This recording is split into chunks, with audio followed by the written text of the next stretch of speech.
जम्मू कश्मीर के पहलगाम में कल हिंदुओं पर हुए आतंकवादी हमले में 27 लोगों की मौत हो गई और 20 से ज़्यादा लोग घायल हैं। इस हमले के बाद एक सबसे बड़ी चर्चा यही है कि भारत सरकार का रिएक्शन क्या होने वाला है। रिएक्शन क्या होगा ये तो कुछ दिनों में हमें पता चल ही जाएगा, लेकिन पाकिस्तान में अभी से हलचल मच गई है। पाकिस्तान को डर लग रहा है कि इस बार उस पर क्या कार्रवाई होने जा रही है। ऐसे में वहाँ के कई लोगों द्वारा कुछ बड़ी बड़ी बातें लिखी जा रही हैं। ये है अब्दुल बासित, ये पाकिस्तान का भारत में उच्चायुक्त भी रह चुका है।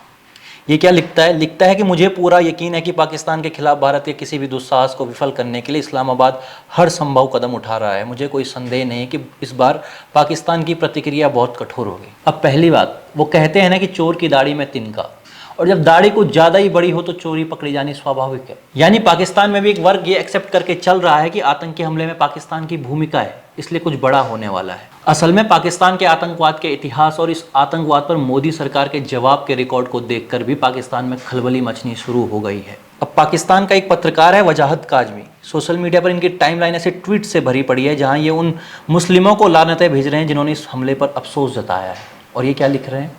वजाहत काजमी लिख रहा है कि hello India, Pakistan is all set ready, bring it on. Pakistan का एक दूसरा अकाउंट है ईगल आई। ये क्या लिखता है? ये लिखता है कि in case of any miss adventure remember Pakistan is fully prepared and ready. ऐसे ही रेडी तुम पिछली बार भी थे जब तुम्हारे आर्मी के ऑफिशियल हैंडल्स से ट्वीट करते रह गए कि सो जाओ क्योंकि एयरफोर्स जाग रही है, पाकिस्तान एयरफोर्स, और उधर भारतीय वायुसेना ने एयर स्ट्राइक कर दी थी। एक और ऐसी पत्रकार है सादिया खालिद। सादिया खालिद फारूक अब्दुल्ला के उस बयान को शेयर करते हैं जिसमें फारूक अब्दुल्ला कहते हैं कि भूले नहीं पाकिस्तान ने चूड़ियाँ नहीं पहनी हैं, उनके पास एटम बम है। इसके बाद वे लिखते हैं लॉन्ग लिव पाकिस्तान। बताइए। अब इकोनॉमिक टाइम्स के एक पत्रकार हैं शशांक जोशी, भारतीय पत्रकार हैं। वे लिखते हैं कि भारतीय सेना पाकिस्तान पर स्ट्राइक कर सकती है, तो उनके ट्वीट पर पाकिस्तानी बिलबिला उठते हैं। साजिद उस्मान लिख रहा है कि पाकिस्तान गाजा नहीं है, हम डिफेंसलेस नहीं है। पाकिस्तान की एक ऐसी जर्नलिस्ट समीना पाशा, ये तो क्या बता रही हैं, फैंटास्टिक टी को याद करवा रही हैं। कुल मिलाकर पाकिस्तानी भी ये दिखाने का प्रयास कर रहे हैं कि उनकी सरकार भी जवाब देने में सक्षम है। भले खाने को रोटी ना हो, पहनने को कपड़ा ना हो, पर कंगाल देश की औकात देखो, धमकी परमाणु बम की।